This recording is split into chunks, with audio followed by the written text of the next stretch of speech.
Hey everyone, welcome to the Pixel Chicken Podcast. I am River Ryan King. We've got Stryker and Phillip here. How you guys doing? I'm pretty good. Are we doing good?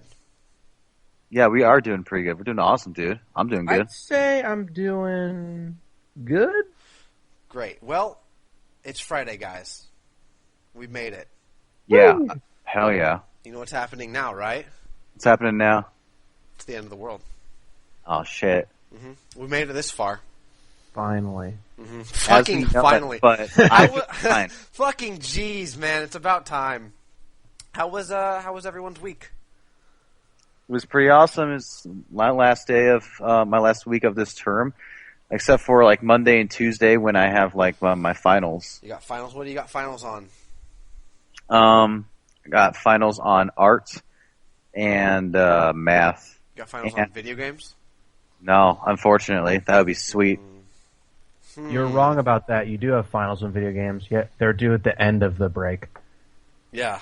They're going to quiz you when you come back. They're going to be, what video games did you play? And if you don't answer them Shovel Knight, they're going to shove a candle down your throat. Sounds about right.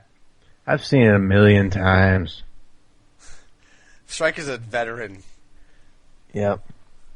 It's rough. It's rough in college. Anyways, what have we all played? Have we played any video games? Hell yeah. Played Phillip. plenty last night. Phillip. Yeah. You played some video games this week.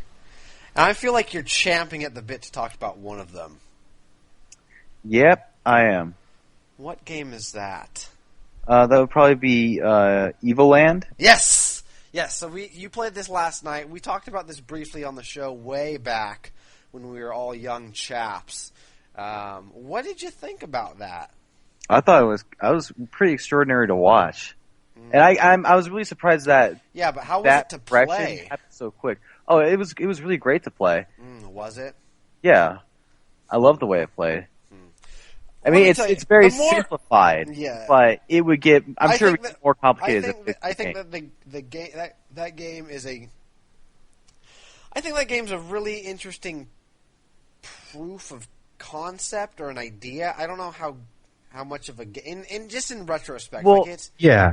I don't think it from it was from good enough watching it. to- I don't think it was yeah, the but at best. the I don't same think time- I don't think it was the best. I don't think it was the best actual game if you were to judge it. Compare it to other RPGs and stuff like that. But it was an awesome concept, and I think it's one of those. It was good enough to keep River playing the whole 2 hours of it. You know. Yeah, well, it's one of those things where you want to see at the same time when we got to this, that part that's like a Zelda dungeon. I didn't want at some point I was just like, I don't want this to keep going. I want to move on, and I just wanted to see the next like change. I didn't want to actually play the game. I was having much more fun watching you play it actually than I did playing it myself. That being said, I mean there was more novelty for me playing it the first time. But I didn't like it as much when it got into 3D. To be honest. Yeah, exactly. That's where it kind of fell apart for me. There was some like later on in the game there were some actual references that I really appreciate, and some more welcome changes, like when they started throwing in like pre-rendered backgrounds instead of stuff like that, which is reminiscent of like PS1 era RPGs and stuff like that. And so there was still a lot of really good references.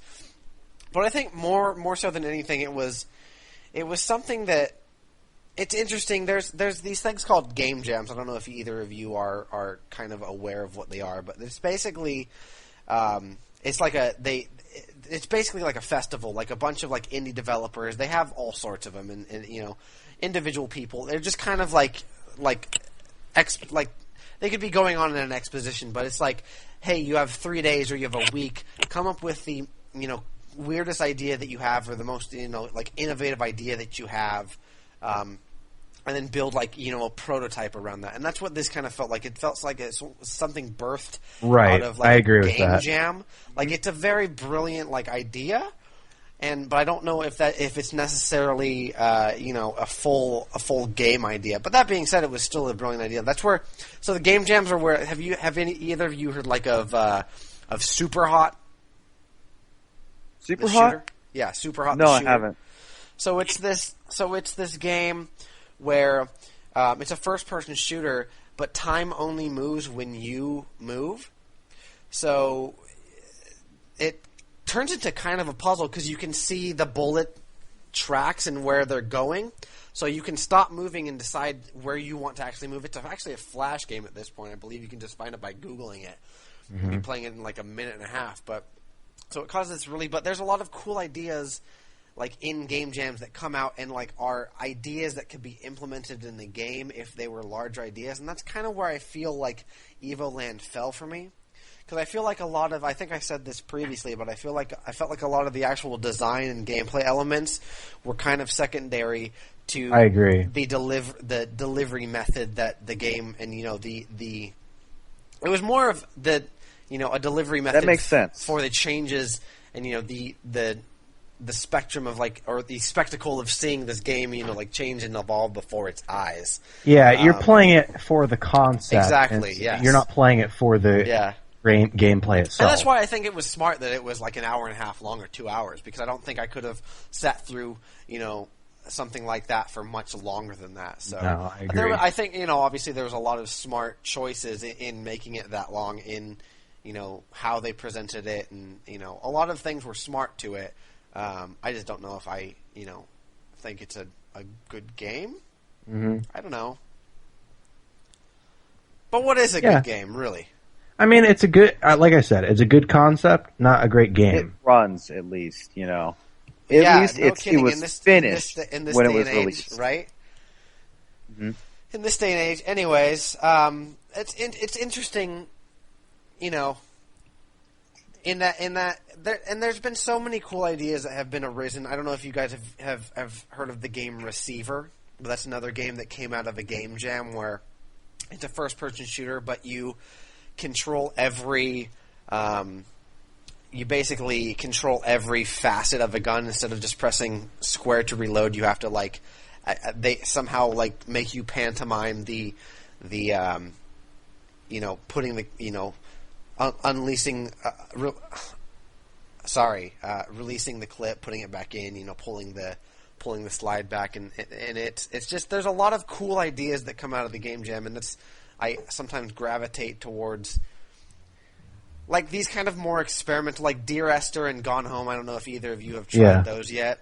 I've heard of Gone Home. I think I heard the title. I've spoken about it before on you have, episode. then I know what you're talking about. Then sometimes those kind of experiences are just really refreshing to sit down, for even 30 minutes, just experience something that's out of the norm, not necessarily something that I would sit down for 50 hours and play, but something that is kind of like a palate cleanser. Putting its toe in the water.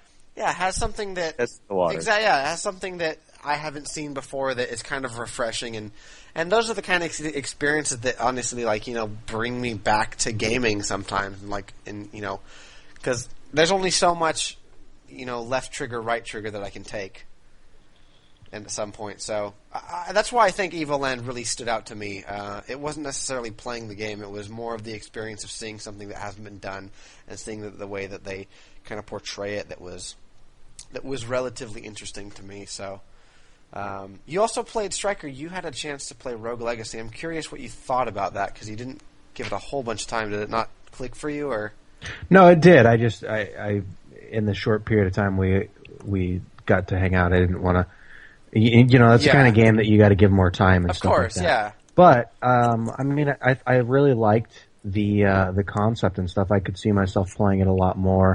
I like the like you mentioned when we were talking about it last night. The controls are very tight, very responsive. It just feels precise, I guess. Yeah. Yeah, and I liked it. I mean, it was a fun game, and it was a nice throwback. I like the music. I really like the music. Yeah, the music's great. The music in Evoland is also really good. Yes, it was. I agree. Yeah. Well, the thing with that game is it's one of those games that it has so many pretty good ideas, but also it's just one of those games that it's kind of twitch enough to where the sessions are short enough that you never really feel like you're putting much time into it. Mm-hmm. So it's one of those games that I've sat there and like, okay, I'll play a couple airs, and then an hour and a half later, I've played like 30 people down, and It's one of those games where you're constantly progressing. It's like almost a progress crest because you're just seeing, you're doing relatively the same thing over and over again, but you're just, you're getting more money, you're getting new, abilities and stuff like that. It has that addictive quality definitely about it, and you're right, the controls are super good. So I'm glad we got to check out those games because those are some of the games that I've been really really happy about in the past couple of months. Have we played anything else, Philip? What else have you played in your 6 days out of your week? Because that was one. I'm curious about the rest of Phil. I've been returning to Symphony of the Night and working my way through that. Yeah? Any new news on that? I am getting bit slapped by some big giant king tut dog motherfucker. Interesting. And there's not a fucking chance I have against it. I need to do research and find out how to kick the shit out of him. What do you think makes that game so good? The sense of achievement that you get when you finally get past that obstacle.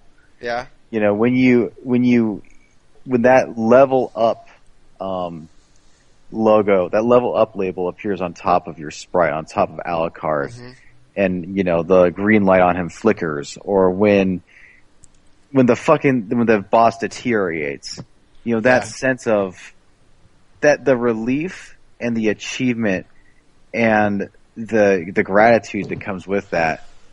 I think it's also just wrapped up in a really solid package. Like everything, they've got a lot of little like weird. I don't know if you've really explored much of it, but they've got so many weird. Like there's a lot of loot in that game. Like a lot of weird items that give. There's a lot of crazy shit to get. And all the random like that makes stuff. Alucard taller. And there's this awesome helmet which increases the damage of all your weapons, which is fucking great. That's one of those games that everything it does either really well or exceptional. You know what I mean? It's just it's all of its moving parts work very well together. Yeah, and I've never I totally get you when you say it's gratifying, and I've never really seen it in that light as one of those. It's definitely it starts out kind of easy, a little bit challenging. Mm-hmm. It's when you get to the upside down castle that starts to beat the shit out of you. You're right. That ping when you that ding when you level up. That's a good one. It feels really good. But I'm glad you're still enjoying that. I don't know if there's much else to say on that front, unless you have something pressing you want to speak on, but. No, that would be it. This all week, you've played? I'm gonna have so much more time. I was just gonna say I'm gonna be so glad when you have time to play games. Yeah, this week I'm gonna be playing a lot of Castlevania. I'm gonna be, I'm gonna go back to Last of Us, and I might finish that. Yeah, I finished it, and I want to go back to it. Okay. And, Philip, I'm gonna play Hitman Absolution because I thought that was an underrated game. Hitman Absolution. Yeah, I loved it. I didn't get every and admittedly, I was never that well versed in the Hitman Me neither. series, but I thought Hitman Absolution was I played a lot of Blood Money. I thought Absolution was a relatively good Hitman game. Like, Me too. I really liked it. Yeah, I never got around to beating it, but I got pretty far, and I like the thing that I love about those games is that they have such good.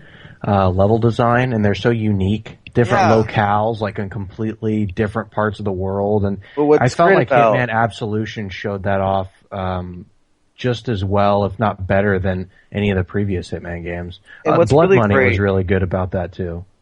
What's really great about Absolution, though, is that it takes 47 and kind of puts him out of his element. Yeah. You know what I'm saying? When it comes to the campaign, because I know that a lot of the games before it's just like this mission and then the next. These hits he has to go on. At least that's what it was like when I played the one on 360. Yeah. But that being said, there was a lot of it wasn't well received, at least by the fan base. Yeah. Which I didn't really get. That's what I don't get. But I think those games, and you talk a lot about the story, I think those games are so steep in the actual mechanics and the actual gameplay that I think maybe Absolution missed some of the minutia and the essence of what that I'm not aware of, honestly, because like I'm saying, it felt I'm more curious as to what kind of like details or elements that they missed in Absolution that made the fan base so, That's what I don't understand about it. The thing that I don't get is people. One thing I don't understand.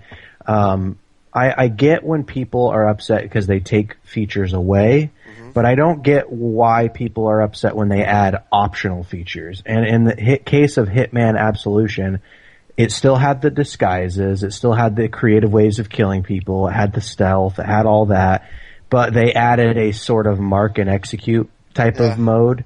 And honestly, when I was playing the game, I went through I don't know how many missions completely forgetting that was even in there because I just decided, I always played the game like I play any Hitman game with stealth in mind and everything, and it's there and I could use it, and I think I did when I got in a jam in one of the levels, but yeah, I don't get it.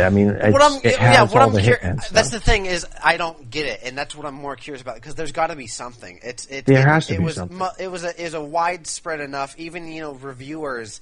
It was a widespread enough like lack of something. I don't know if it was like just the overall tone or feel, but there was a lack of something, and it's intangible for me, and I don't know what it is, and I'm curious because. Having played, some amount of Blood Money, I can't identify what was wrong with Absolution because I really liked it. I did too. Maybe it was just like you said, the tone and stuff. Because I know that they took Agent 47, kind of made him a man on the run, sort of, which is kind of a cliche story. But was it the same? Was it the same like? Kind of like reaction that Conviction got because Conviction was still relatively, you played it still stealthily, but it just I don't know. Yeah, it's still very different. But I think even Conviction, I think in Conviction's case, it was actually a pretty drastic difference from the traditional Splinter Cell gameplay. In the case of Absolution, it still really felt like a Hitman game. Yeah, I couldn't I couldn't play both of them and tell you what was different unless I don't know, but I haven't been. We need Alex Thies for this. He was always a big Hitman fan. Oh, was he? Oh yeah, he was.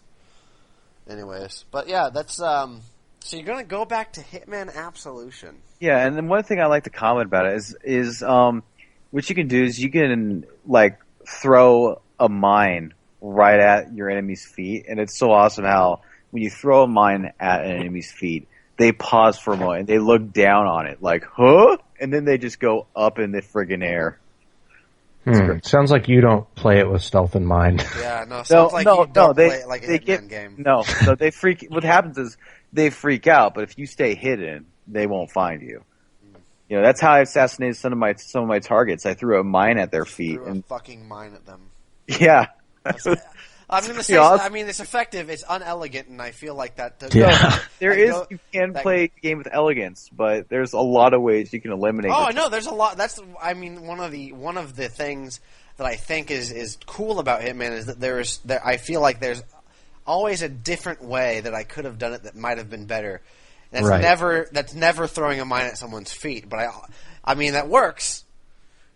Sometimes it's funny. Is what I'm saying. I'm not. There's a lot classier ways to do it. You're correct. I'm not doubting you, but I know.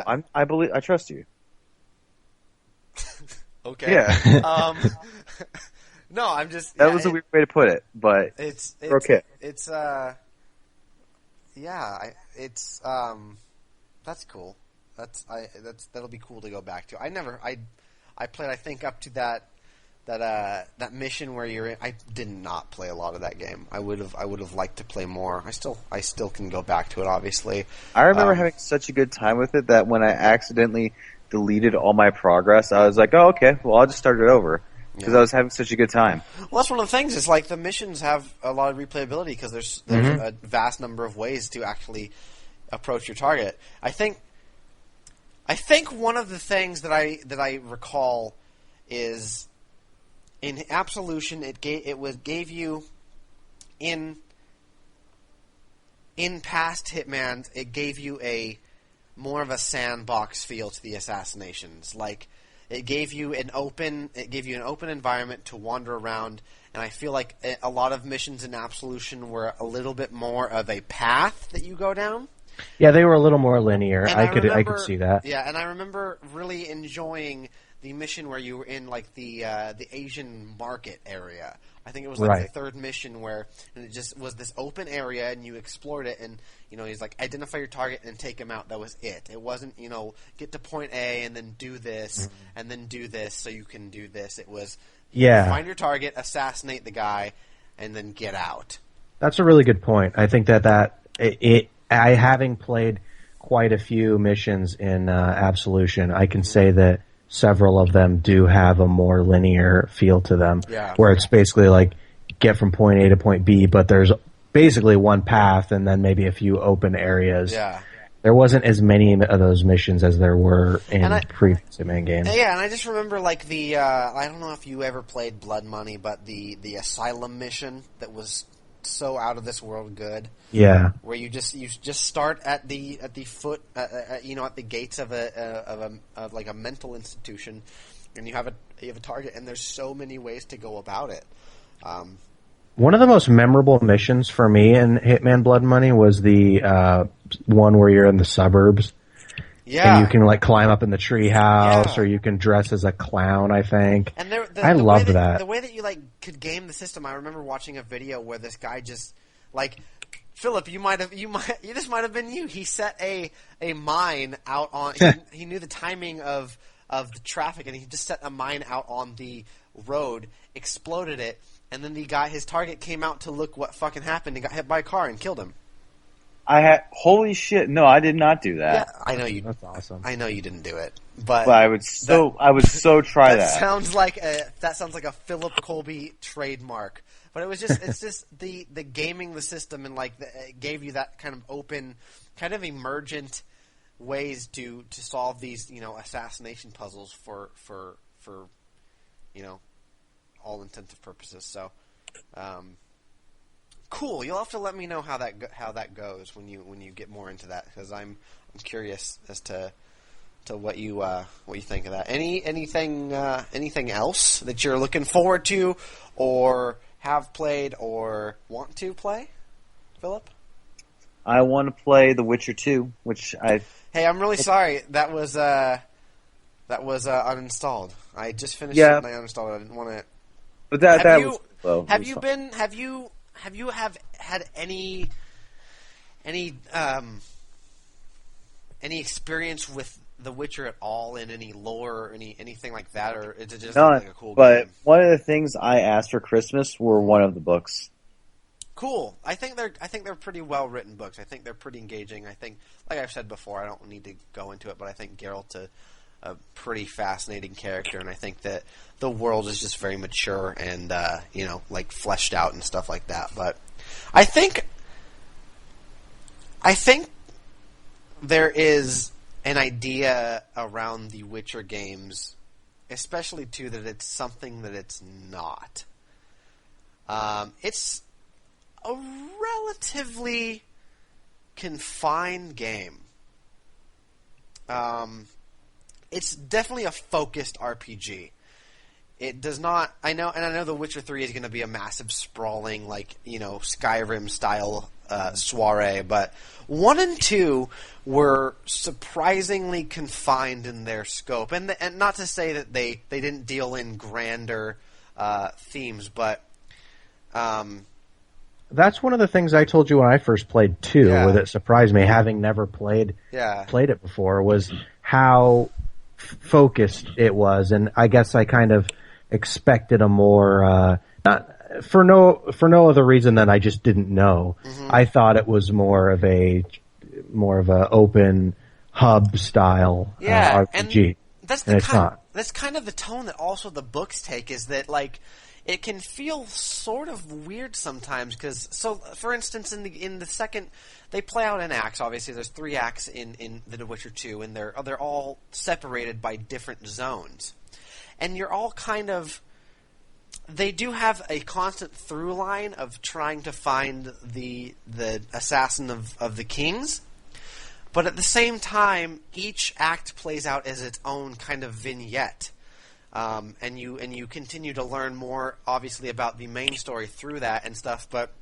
for instance, in the second act, you're caught in a you've got this. It's like Geralt keeps getting sidetracked, and sometimes I'm like, "What the fuck are you doing? Like, stop caring about these individual little issues and start worrying about the Triss who is lost, and that's your love interest." And but like in the second act, you get caught up in like you're at this army camp and there's a curse, and like the whole thing is basically lifting it, and it eventually feeds into the bigger storyline with clashing, like military. But the thing is that these smaller kind of vignettes and stories have a very weird way of actually tying into the larger story, and I think that's pretty good storytelling. I think that's what I'm saying. The storytelling is absolutely superb, because at first I'm like, why do I care about this curse? And then like that curse feeds into this overall conflict with the southern regions and the northern regions are at war, and then it turns out that the writing is so superb that they can feed all of these seemingly these kind of obtuse, like, what the fuck am I doing? Like, there's a story here, and I'm just completely dropping the story to take care of this thing for this whole act, but then at the end of the act it all ties up. And I think that's a testament. The writing in those games are just so superb. But I think that a lot of people go in expecting this kind of hub. I'll go here and do some quests in this town, and then walk over to this town and do some. But it's not. You stay in an area, and they are relatively large. They're no bigger than maybe the size of at most.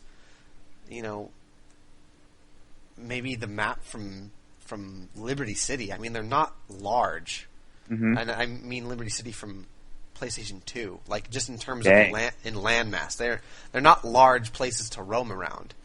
Maybe I'm underestimating them. They are they are large, but it's not this huge overworld. You can never walk between. You can never walk from Temeria to Redania.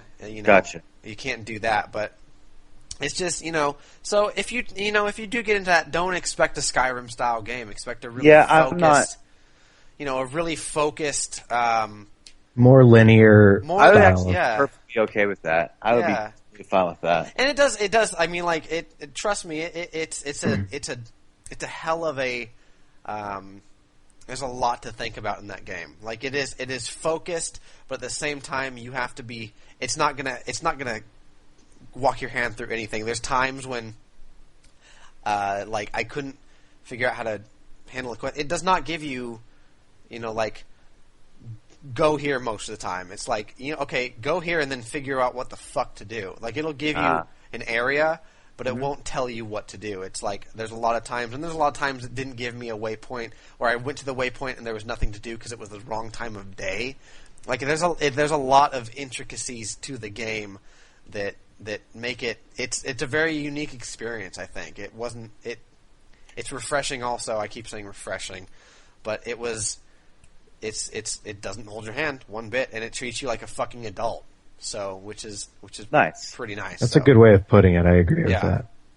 So you definitely have to think your way and think about your decisions and think about, because like that game, there's so pretty early on in that game you make a decision that will literally change the course of the entire game world pretty much, and change the course of what you see for the rest of the two acts. At the end of the first act, you can see one storyline or the other, and depending on which side you side with, will drastically change the politics and everything that you deal with. And that's what I like. So, I love that shit. And it's much more weighty than any decision I ever made in Mass Effect. Nice. Good. That's what I like. They make you make some really tough calls, and you'll fail quests. You'll fail quests. I failed quests all the time. You can't fail a quest in Skyrim.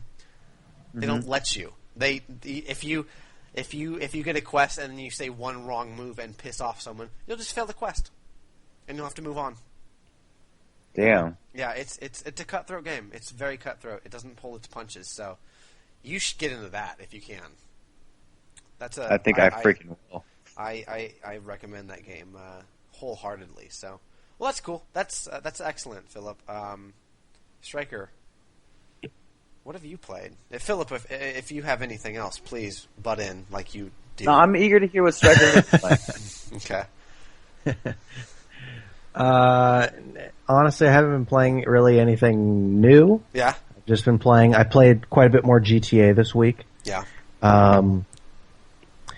Mixed in with trying to go back and finish Shadow of Mordor because I never got around to it. I made the mistake of starting several new games. Yeah. But I also have been playing more Unity this week. Have you? I have. How's and that tickling you? It's tickling me pretty good. Good, man. I'm glad. Good, I'm relieved. It's a weird way to answer a question, isn't it? You know, I don't think. Yeah, I mean, it's not often said that way. No, but, no. You know, that's what we're It's here to even do. less often that somebody answers with the way it's tickling. Anyway. Yeah, it's tickling me pretty good, but I like Yeah. it. That's what we bring to the table at the Pixel Right. Chicken podcast. Lots of tickles. Lots of tickles, lots of titties. Yeah. Ooh, okay. That's Anyways, jobs. whoa. What? Wait, excuse me? What did you just say? What? I was Nothing, just trying nothing. to do what you. I don't know. I just said I don't know. I was under your guys' influence. Don't last worry night. about it. Don't worry about it. Tell me about Assassin's Creed Unity. Assassin's Creed Unity. I'm so thrown off right now. Okay. So yeah, I started playing it a little bit. I got back into it because I wanted to install the update that came out. This came out like week before last, I think. But I installed it and then I never got around to playing it a whole lot. So I played it a bit, and like I told you guys from the beginning, I haven't had many problems with it. Every once in a while I'll get some sort of slight hitching and stuff like that. But it seems to only be when the game, when I like will pause it and like go away for a while and come back, and it's just at really random times. It's not like when I'm actively playing the game or anything like that, which is weird. But when I'm playing the game, I've been able to, I've had good luck with it, with running pretty well, and I really am enjoying it a lot. I mean, it's, you know, I definitely see the, as far as the story goes, some of the complaints that people have had. Yeah. But when I'm able to play it fine and not have as many performance issues, it's a lot, it's obviously a lot more fun to play. What are some of the issues people have about the story? People have just complained that the story is not as interesting, and the characters are not as well thought out as in previous titles. Just from what I said, and I've definitely heard those. I don't have enough time with that game to give any sort of actual critique on it. But from what I did play, I thought Arno was for a pretty good character. Maybe he takes a sharp. I really like Arno. Turn. Okay. No, I mean, so far at least, I really like him as a character. Cast, or? It's more, yeah, I would say it's more the relationship that he has with the girl so far feels kind of forced in a way. Yeah. I can't even remember her name, which doesn't say a whole lot, but Marie Antoinette. yeah. Okay. Anyway, but the game, I'm really enjoying it. I did the first official assassination where you go into the cathedral, the Notre Dame cathedral, and have to assassinate the guy and then make a quick escape. And then there's a few side missions shortly after that open up, and you go back there and do a few other things. But there was one specific time during the assassination, it was actually, now that I think about it, where it was probably the smoothest assassination and swift exit that I've ever made in a stealth kind of game. Mm-hmm. I always try to do things that look cool like they do during the developer playthroughs, like on E3 and stuff like that. But I always fuck it up. I manage to screw it up and have to fight my way out. But in this case, I was kind of walking around and I was trying to plan out my attack and be really careful. And I was up on the roof and I assassinated some of the guards down below on the balconies, and then jumped in a little hay barrel, or not hay barrel, but a hay, whatever the fuck. I jumped in the hay and snuck around and saw I kind of saw him come around a corner where there wasn't many guards around, and I threw a smoke bomb over at him, ran up, stuck him in the throat, and then immediately ran in, those ropes that you cut and it shoots you up into the, a higher level. Mm-hmm. They're kind of like weighted on one end. So, I did one of those, and it just so happened that the window right where I came up on the next level was open, and then I just promptly ran out the window and made my escape. And it was like a boss. Perfect. Ooh, it worked out very well. To pull off shit like that? Fucking absolutely. Yeah, dude. Yeah, it's when awesome. You pull off something that you are not skilled enough to pull off, and then walk away. It's the best. Yeah, it was really cool. And then my next visits to Notre Dame did not go as well. Oh man, shit hit the fan. What I want to know is, do you go in and out of modern day again? There's actually, right after the first assassination mission, and this is a minor spoiler, but it's right at the beginning, so fuck it. Are you talking about the actual first assassination with Arno, or are you talking about the prologue little thing? No, I'm talking about the first assassination with Arno, as you in the Assassin's Creed. And shortly after that, you go into this thing that time paradox is what they call it, I think. Okay. So it kind of cuts back to present time, and that girl's talking to you from the screen that you look at, as like you as the player, which I'm not a big fan of. I don't like. Isn't that what happened at the end of 2 or Brotherhood? Brotherhood, I can't remember. SCO is like talking to you or something. I didn't beat Brotherhood. Okay, yeah, I think that happened before. But I heard overall there's not a whole bunch of present day storytelling in Unity. No, it's not. But I just don't like being ripped out of the experience for a present day story that I don't think is all that interesting, because it's all told. It all plays out as like you, the player, are playing a game that's. Anyway, it's stupid. Yeah. In my opinion, conceit is kind of weird. I did like, I liked, kind of the Desmond stuff to a point. Mm-hmm. I kind of lost track of it because I stopped playing the games around Brotherhood.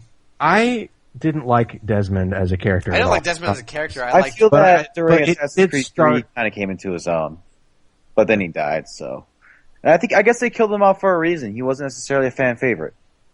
No, he sucked. I wish he would have got his head lopped off. Yeah, in the Revolutionary War. Yeah.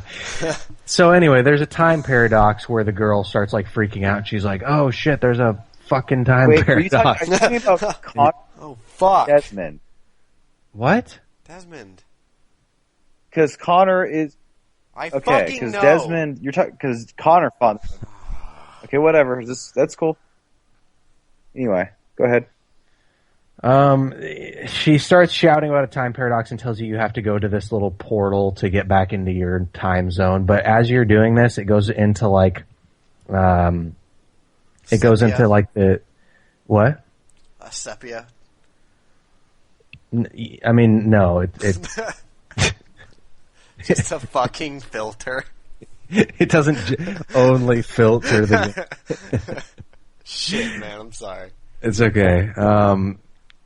It switches to another time. Fuck. What am I trying to say? Now I've completely lost my track. I'm sorry I took you off track, man. It's okay. Anyway, you climb up. There's like the Eiffel Tower, and you can see the Statue of Liberty being built off in the distance, and you have to jump into this like portal to get back to your time in history. And I guess it was kind of cool. It was kind of cool to see that. Interesting. Yeah. and it's supposed to be like a glitch in the Animus. Yeah. So Or it's kind of neat. You get to run around like in the sewer, and there's like a subway system and stuff, an early subway system. And it was actually there were some parts in it that were pretty striking, like graphically, and it made me wish that it was actually like there was a game that took place in a more present era, because you just run it basically or on the run. You don't get to actually appreciate it, which was too bad. But I think it would be cool to make an Assassin's Creed in a more present day, but they've said they'll never do it because they don't want cars in the game. Yeah, which I wouldn't. I don't necessarily think they have to have car. I mean, even in this time zone or time in history. No, I agree. But speaking of Assassin's Creed games, can we talk about Go for it. Yeah, I just wanted to. So the Assassin's Creed Victory. Is that what you said? Yes, Victory. Yeah, so it got leaked. So I guess I can't be too upset because it was leaked. They didn't announce it outright, but it did get leaked. It's going to be in Victorian era London, which is cool. Yeah. Don't get me wrong. I think that's a cool idea and a cool time in history especially for an Assassin's Creed game. There were some screenshots they released that look really well, and it's also being done by a different development studio, one that hasn't done their own Assassin's Creed game as of yet. Really? Yes. I think they've helped with ports or something, but they haven't actually done. Did they make Liberation? I don't recall if they did or not. Okay. But I thought it was like I said, it's a cool idea, but at the same time, for them to come out and announce, whether it's leaked or not, if it was leaked, that means that they were probably going to announce it in the coming weeks. Yeah. So let's just come out and say it's going to be announced sometime officially in the next couple weeks, most likely. So I thought it was pretty ballsy of Ubisoft to come out and announce an Assassin's Creed game when Unity is in the shape that it's in. Yeah. And I just kind of wanted to... I've had discussions with other people about whether or not, in my opinion, I thought they were going to release an Assassin's Creed game next year. And to be honest, I thought they wouldn't. I thought they'd take a year off. Yeah. I'm not surprised that they're doing it, but I am it's a little disappointing to me for them to come out and announce an Assassin's Creed game when their current Assassin's Creed game doesn't run for most people. They have that arrogance. I think Ubisoft arrogance. is getting itself in a bad position grace-wise with the community of players. Absolutely. I think that they've made they had reached such a high level. But I mean, they're huge, but they keep releasing games that are either unfinished or buggy or something something. They're just not a very quality product. At least at least for the past couple of months, at least. But I don't know. Yeah, it's we'll see. I mean, they have a different development studio, so maybe they've been working on it. They've been working on it for. And that's great. Yeah. And I think that's. I mean, that I understand that, and I think that means that it could possibly be, even better quality than Unity. But at the same time, you're announcing a game in the franchise that's couldn't be any lower in the public's eye right now, and people are still not able to play Unity, and then you just come out and say, so fuck Unity, here's an Assassin's Creed game that's coming out next year, and the general person isn't going to know about it being a different development studio, and honestly, the people that do may not even give a shit. That's like Battlefield 4 being fucking on fire, and then them announcing Hardline. And having it be, what it was, but they were like, or it's like Microsoft, Matrick, his famous quote about, we have a product for people who don't, have internet. It's called the 360.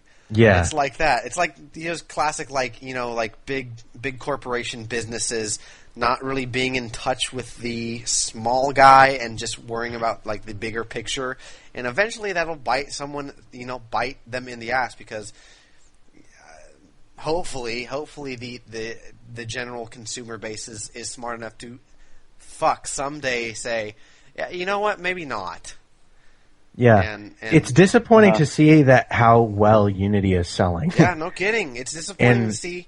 It's disappointing to see how well several franchised games that have degraded in quality vastly over the past couple of years, and how well they still fucking sell.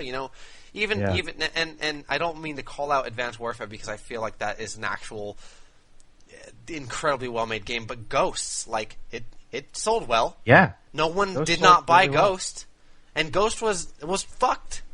Like it was a game that worked, but it was so they just fucking farted it out. It just I slid bought out of them. Like I said, I bought Unity and I've been having good luck with it and having fun, but I am not the majority of people who are not being able to play the game, and I feel it just sucks that has to happen. Mm-hmm. And then on the heels of that, a new iteration in the franchise gets announced. I agree. Guys, can we talk about something controversial? Okay, what is it? Striker, are you okay with that too? No, man. All right. Well, let's talk about. Yeah. Oh, okay. Let's do it. I'm pretty sick of people trying to ban GTA when they don't understand what it is. Yes. Oh my God. You know about Australia, right?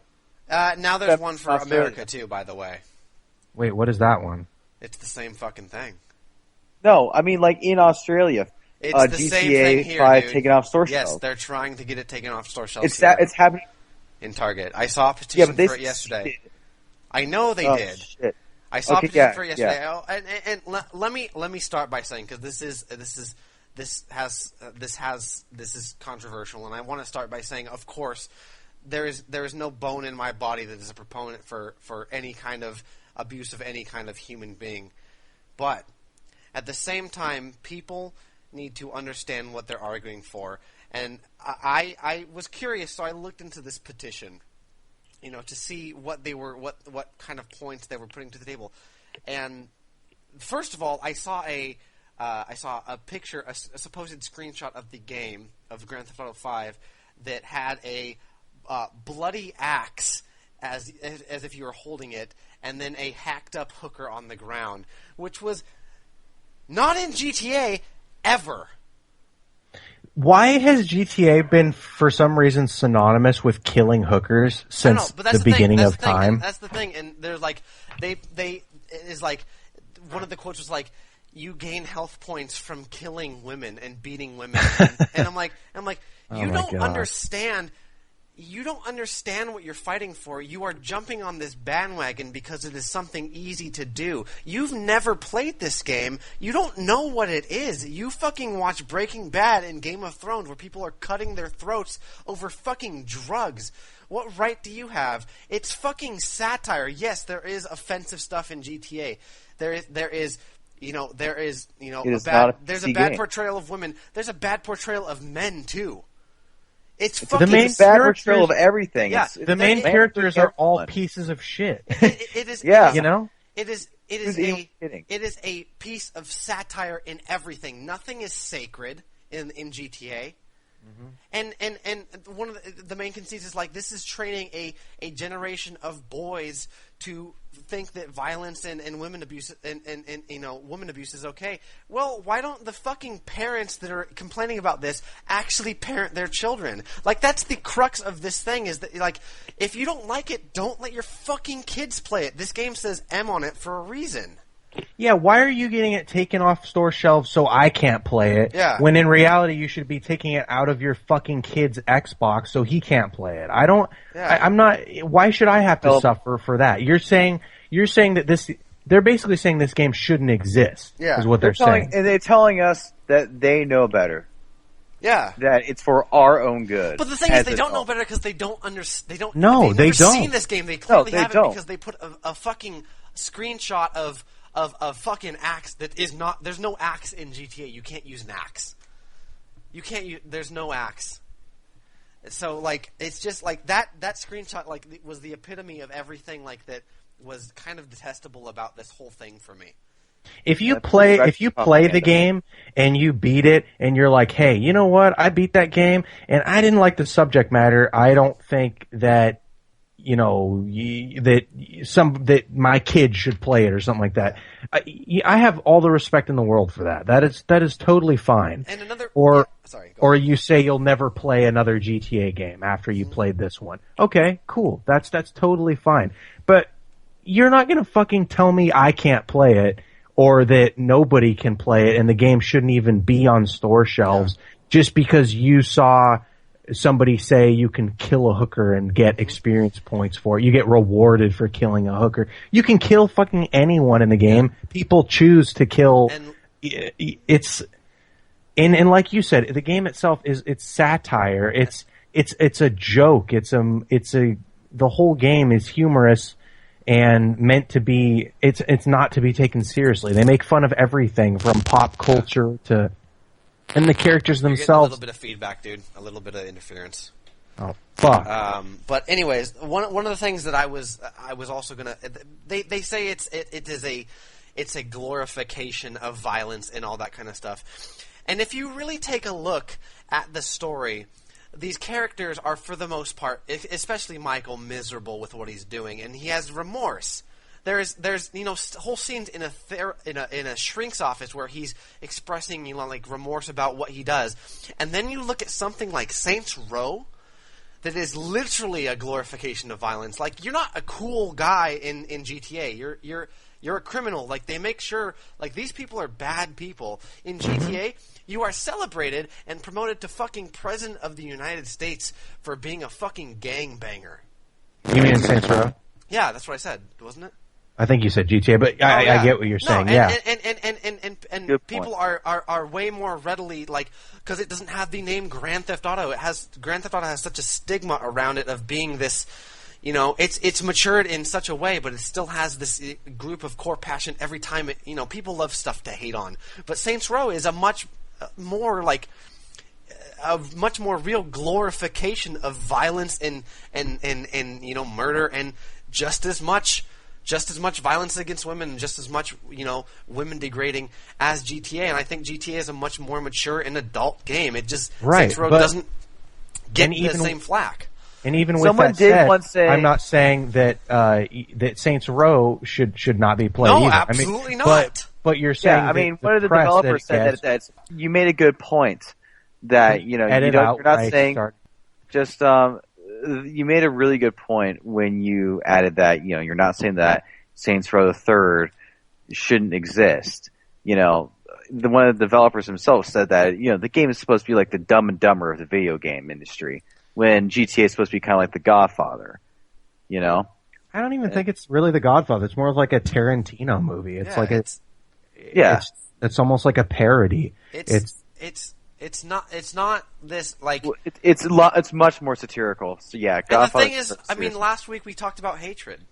Like that game has every right to exist. I'm not going to play it. I hope that parents don't let their kids play it if they don't want their kids to play it. But there'll undoubtedly be some parents who just say, "Okay, sure," and give it to their fucking kids and then complain about it later. I feel like if a game came out. If Rockstar released the next iteration in the Grand Theft Auto franchise for all intents and purposes and called it, heists, that it wouldn't get any mainstream media. Look at Payday. Yeah, exactly. But it's called Grand Theft Auto. Yeah. And these people have the same stigma about the latest Grand Theft Auto that they did about Grand Theft Auto 3 and Vice City when they first came out, and they just jump on the bandwagon. Yep. They know nothing about it at all. Case in point, that screenshot. Exactly. Yeah. That screenshot's probably been around since Vice City was out. Mm-hmm. They probably just keep rehashing it for these news stories. Yeah. I don't know. I've been thinking about this all week, and it makes me angry that people are so like, and so ignorant. And there's no bone in my body that like it's like abuse against women is a real and disgusting thing. There's nothing in me this is not what this game is about. But and that's the thing, is the game it's telling a story about people's lives who happen to be criminals. Yeah. It's telling a story. Why can't I hear a story with mature content that may be wrong morally? Exactly. Yeah. It's a story. It's a fucking story. Exactly. If I read a book and it's a biography about a criminal or like a serial killer and stuff, I'm not going to go to the library and be like, "Hey, this fucking has murder in it. I want you to take it off the shelves." Yeah, I think also a lot of it comes down to the fact that they there's player agency, and you're doing these things, but the thing is you don't have to do them, and right. There's player agency, and then their kids are playing that, so don't give it to your kids. That's, I think, the main problem, is that these and I'm not a parent, so what right do I have to say? But fucking look at what your kid is intaking, please, for God's sake. You're obviously not watching what your kid's playing because you don't even know that the game doesn't let you kill hookers with an axe. Yeah. That just shows how ignorant they are, and I understand it's completely it's different in a way from like a book or a movie, because there's the aspect of player choice, like you said, but it's still that doesn't restrict it from that shouldn't mean that it needs to be taken off store shelves, and it's corrupting. If it is corrupting a generation of kids, it is the people who are petitioning against its fault, because they're the ones letting it in the hands of these kids that they are claiming it's ruining. Right, exactly. So I don't know. That's been heavy on my mind since Tuesday. I wanted to get that out. So I haven't played any video games except for Grand Theft Auto. Wouldn't you know it? I'm the worst piece of human garbage in the world. I'm gonna go fucking sniff someone's panties and kill them. Oh, jeez. Oh, sorry. Oops. Oh man, that game's really thing about that me. propaganda and back to GT and the axe is that they probably know it's not an actual screenshot, but they think that, well, because you have the option to just kill random people anyway in the game, I think that probably they get away with exaggerating it. The person, I think the person who created that knows it's not a real screenshot because he made it, but I think there are a lot of people who look at that screenshot and say, "Oh, that's horrible." And I know, that's the problem. Yeah. That's the thing with this propaganda, is it's gonna mislead a lot of people. Mm-hmm. Not for the it's the same. It's the same thing that a lot of news outlets do for anything. They may know the truth to the story, but they know that their audience won't. Yeah. They'll just believe whatever they spew out. And in the case of this story, that's probably what happened. Yeah. That's true. That's unfortunately true. And it's video games against the world, Anyways. But anyway, River, what do you think about the there's a lot of the Terminator trailer? No. Well, that is fucking awesome. How many times have you watched it today? Oh, I actually haven't watched it at all. I watched it two more times last night. How many times? Why? I watched it 2 more times last night when I got home. And then you didn't watch it today at all? No, because I had school and I had to get home and go get the tree and put the tree up. Phil, Did you get a school is the 400 perfect foot place tree? to watch. Yeah, No, we do not get big trees anymore. Okay. School is the perfect place to watch a Terminator trailer, for God's sake. What are you It's doing? the perfect place to watch the Red Dead. Yeah. 400 times. Yeah. It's the perfect place to leave and play games. Yeah, Ratchet and Clank. Yeah. Why don't you do that more often? You'd have more to talk Oh, about. no, man. I just need to get my shit together. Anyways. Please. Yeah, probably should. I think you might get in trouble. Anyways. Okay, I'm marking that an hour. Phil. Yeah. What were you asking me? You were asking me a question, weren't you? It had more to do with controversy within games, and I wanted to know what you felt about this growing sense of social justice in video games now. Explain yourself. If forgive me for not pronouncing her name correctly, but Anita Sarkeesian. Yeah. What do you feel about her and the opinions of other people like her? Ooh, It's heavy stuff. Honestly, Phil, I am not well enough versed in the issues to, I think, give a valid stance. I do think that the vitriol that was spit at her was detestable. I don't know. I agree. I don't know. I think she has a right to speak her mind. I don't Keep exactly. going. Yeah, I don't exactly like. They're the same thing. Like it happens all the time, especially with women in kind of the biz, because it still is, and it's moving. But there's a group of it started as a vastly predominantly male kind of hobby, and there are a lot of people who want to hold on to that. Whether they like to say it or not, and I think that's where a lot of this vitriol comes from, because anytime a man, Jeff Gersman can say a controversial statement, and since he is a man who's been around for 20 years in this industry, he won't get crucified. If Anita Sarkeesian says anything controversial, she will get crucified online. That sounds about right. That's the unfortunate truth, is that we started as a predominantly male, somewhat, sexist. Look at old ads from, the 1990s in video games. It was a sexist, pretty misogynistic, hobby and scene. And there's a lot of people who I think are, maybe consciously or, even subconsciously trying to hold on to that, that kind of stigma and feel, probably more subconsciously, but there's a lot of people who, because women, sometimes are more sensitive, and rightfully so. I'm not pointing fingers at anyone or saying that it's wrong, but, a lot of the times, I remember last year with Carolyn Pettit from GameSpot, her review of GTA did comment on a lot of the sexism, and while I didn't agree with it, she has that's how it was, her review of a game. It's not my review of the game, and she got crucified online. She got death threats and all that kind of stuff, and people telling her that she was the worst piece of shit ever, and that's disgusting. And I agree. I think it's the people who react that way that do themselves in, and they start. I think that the thing, right. The online communities in general, a lot of times are just so filled with, for some reason, are filled with so much hate that they will, if they disagree with something, they have no better way to argue the point, so they will attach themselves to anything they can to possibly hurt this person.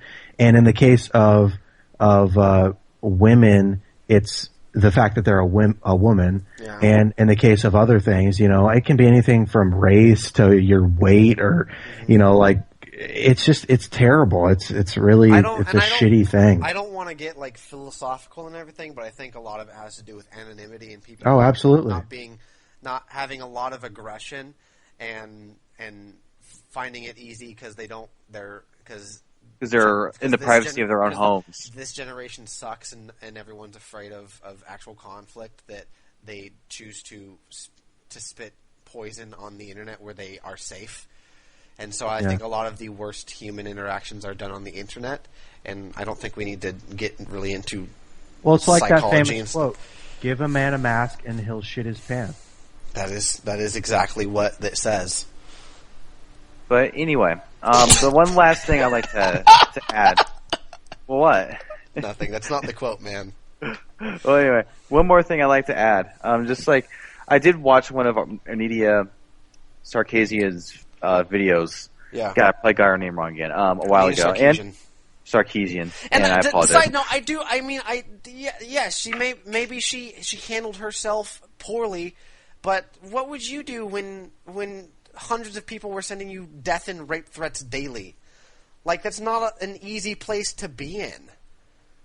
Well, to get away from, what's his name? The guy that did Fez came out, remember? Phil Fish, yeah. Yeah. He went crazy. Oh, yeah, I heard. No, you know what? I heard die, Phil? I heard from the standpoint I saw, I heard that he was kind of a dick.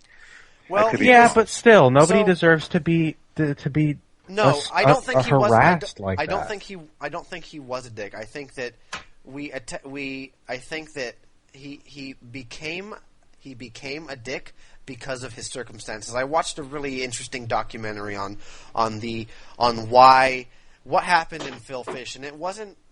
The main point of it is that we weren't mad. I'm going to send it to you because I don't want to butcher it, but I want you guys to watch it. It's like 15 minutes, and it's incredibly. It was a very good. It's like why we hate Phil Fish or something, and it didn't have to do with.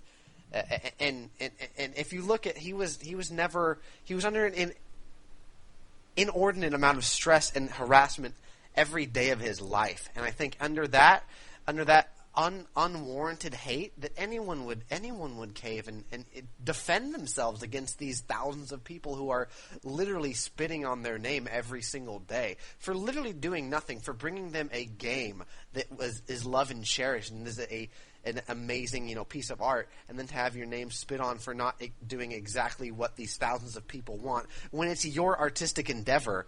And you have to. You can't. What do you do? And so Phil Fish he went dark. That's, I think, the best thing he could have done.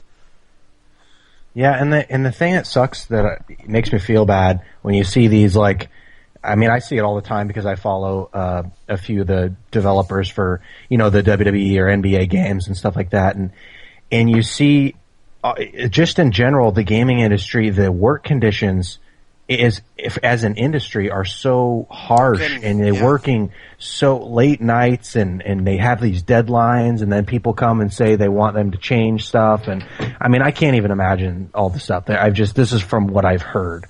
And then they release this game finally, all this hard work, a year of not seeing your family and as much as you want, or having a kid that you can't spend time with, you know what I mean? Yeah. And then you have the online community shitting on you and calling you horrible names because the game needs a patch, and that's probably not even. I mean, a lot of it probably is out of your control, but it's sad.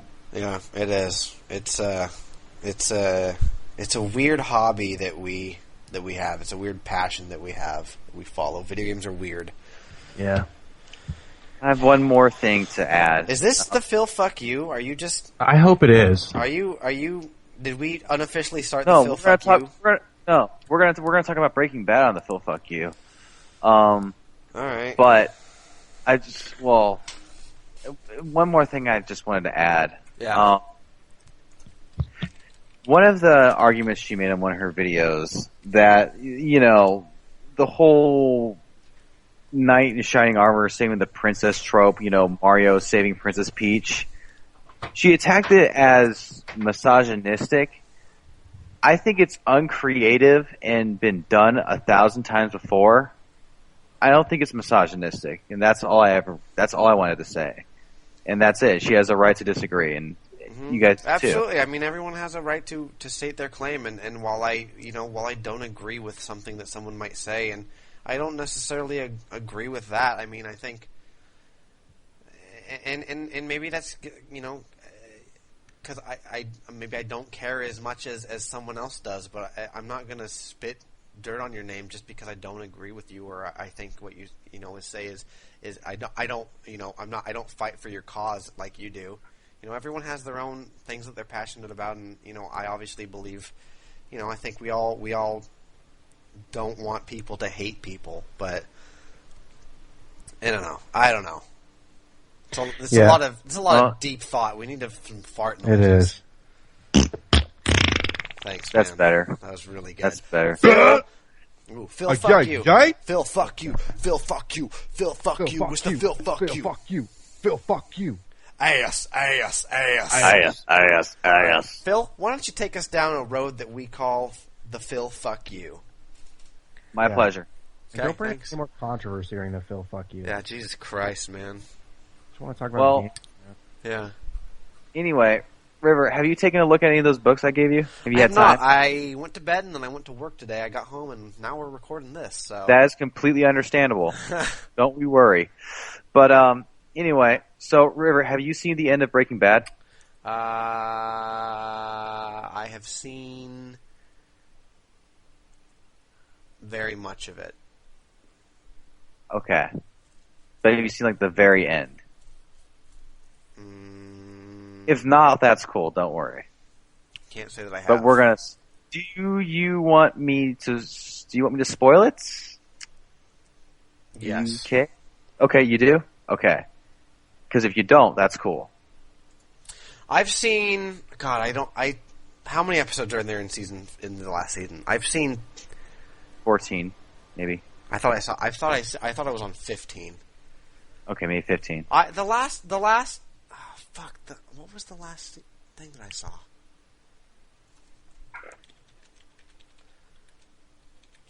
I feel like I should know this.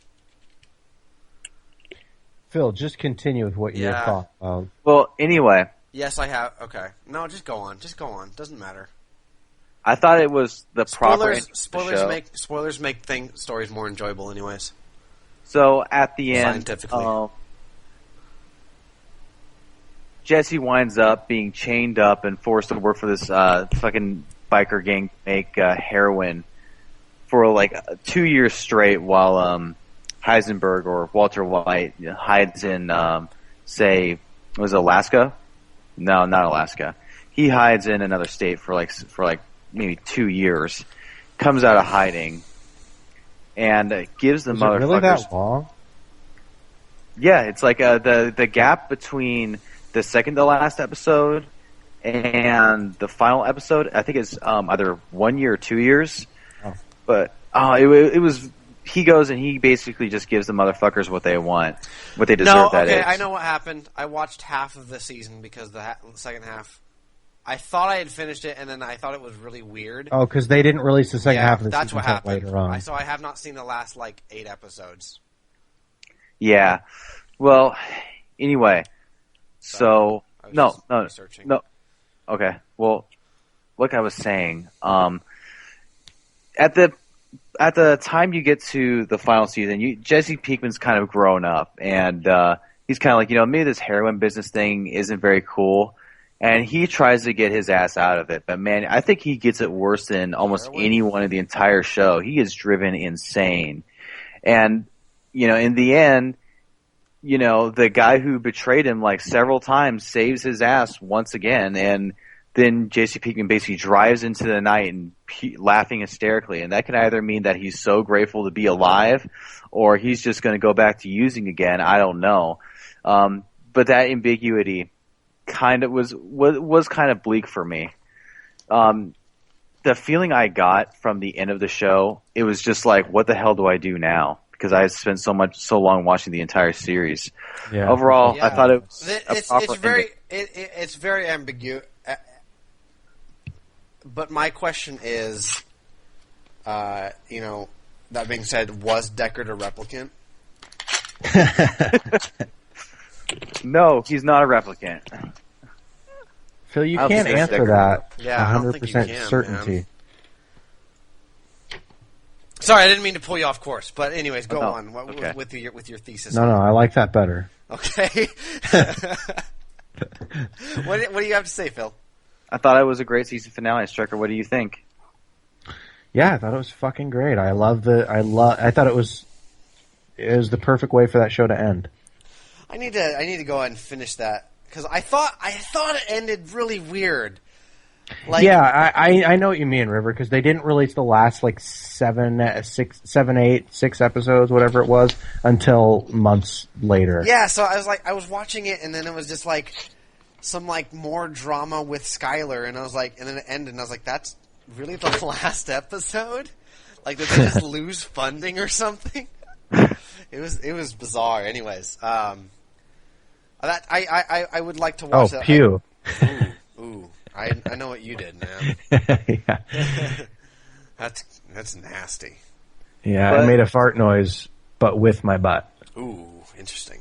Anyways, Philip. Sorry. But some people, I guess I hear some people didn't like it too much. They expected, say, Heisenberg to rise up and become this big drug lord. I haven't heard anybody. I have never heard one person say they weren't satisfied with the ending. No, I heard that from my dad. But I thought that it was the proper way for him to go. So for Walter to go. Yeah, I think the subtle. I think more often than not, the subtle way to end stuff is the better way. I think that huge bombastic endings where everything works out exactly ideally and stuff like that is really boring a lot of times. That's why I think that The Last of Us ending is very, very poignant and very well done, because it is a very subtle ending and there's a lot of ambiguity in it. And you know. That being said, I think you would like the end of Gone Girl and Nightcrawler a lot. All right, because those have those kind of subtle endings. yeah. But anyway, yeah, Breaking Bad, great season finale. I love the show. Someday I might go back to it. Never finished it. You need to. Totally need to. I have finished the only show I've ever finished front to start is Battlestar Galactica. Oh, me too. Loved it. No, you just lied to me. What? What? No, I Phil, didn't. you just said the only show saw- you ever I- finished. Yeah.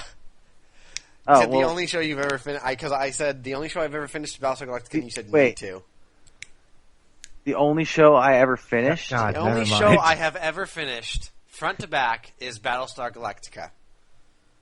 I finished it. Well, okay, when you mean front to back, like on Netflix, because I watched. I finished Battlestar Galactica from beginning to end when it aired. Phil, you just So said did I. I Phil, watched you it on said me Sci-Fi. too, is what he's referring to. I So you watched agreed Battlestar that it- yeah. Yeah. I watched Battlestar Galactica Yeah. on Sci-Fi. It is the only show I've seen front to back.